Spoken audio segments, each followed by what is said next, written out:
कहानी एक ऐसे पावर स्टार की जिसे सोशल मीडिया पर माफ़ी मांगनी पड़ी। आपसे भी मैं सॉरी बोल रहा हूँ।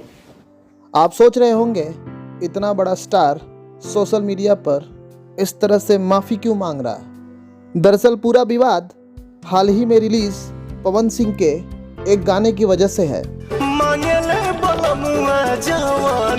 डॉक्टर साहेब मना किए हैं। इतने ज़बरदस्त गाने में आखिर विवाद है क्या, चलिए हम आपको बताते हैं। दरअसल कुछ महीने पहले जितेंद्र यादव नाम के एक सिंगर ने भी इस गाने को गाया था। डॉक्टर साहेब मना किए हैं। पवन सिंह के अनुसार ये गाना उनके पास करीबन 4 महीना पहले आया था, पर राइटर की गलती की वजह से ये गाना लीक हो गया। खुद की गलती ना होने के बावजूद भी उन्होंने इस तरह से माफ़ी मांगी। शायद ये उनका बड़प्पन है।